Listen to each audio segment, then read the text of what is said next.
Joining me now live here on LBC is Andrew Fox, a military analyst, research fellow of the anti-extremism think tank, the Henry Jackson Society. He was an officer in the parachute regiment of the British Army. Andrew Fox, thanks very much indeed for being on the programme tonight. Where do you think this all is going? I mean, is Donald Trump seriously going to leave the military sort of Damocles hanging over the Iranians for 2 weeks while he waits to see if negotiations can actually make progress that they didn't make during that 60 days that he keeps talking about? You know, the arbitrary deadline that he set for talks that expired last weekend? The simple answer to that is yes. I think Mr. Trump would always prefer a deal, particularly something that he could trumpet as a win that nobody else has achieved before. And he'd have a huge domestic win in doing so, because he could show that the threat of military force was enough to bring a ceasefire without actually committing American troops into the fight. So that would play extremely well with his base.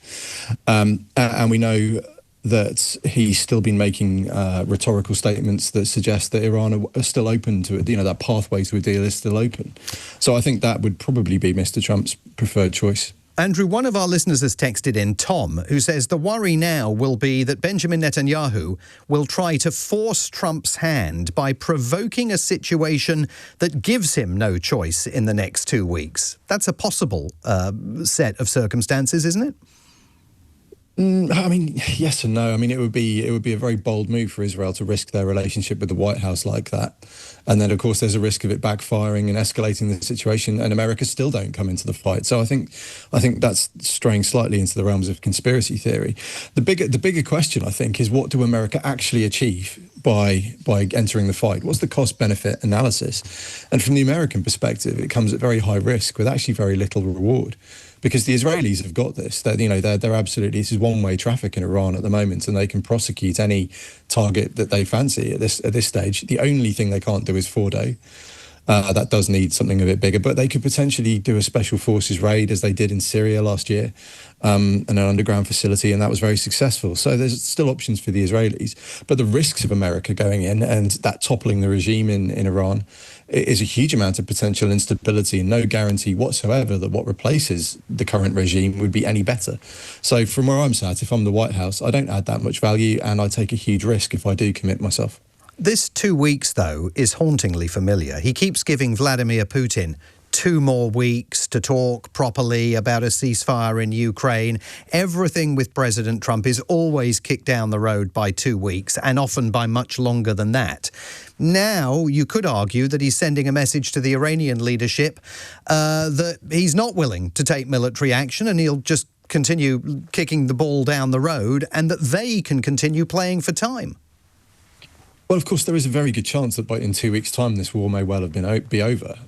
We know at the start of the war, they anticipated Israeli interceptor missile defence stocks at about 10 to 14 days worth. As the IDF degrades Iran's launcher capability, we can probably extend that a bit. But they're unlikely to have more than sort of 3 weeks of missile defences.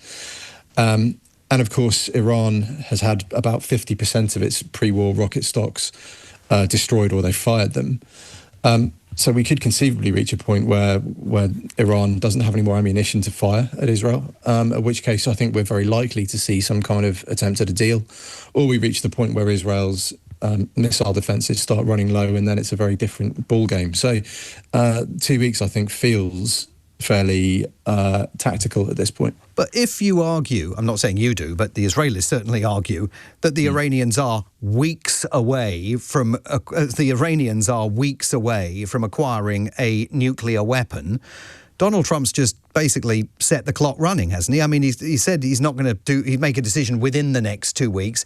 If you're the Iranians, aren't you now hell for leather racing to finish that nuclear bomb, if indeed there was one that was being created? Yeah, potentially. I mean, they still have to have the ability to fire it, which Israel is certainly working very hard at degrading.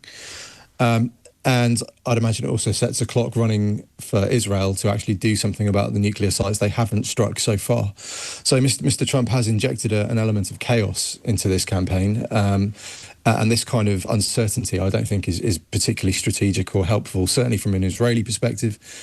possibly from an Iranian perspective, but it's all about Washington. It is still America first, and I think that's what we're seeing here.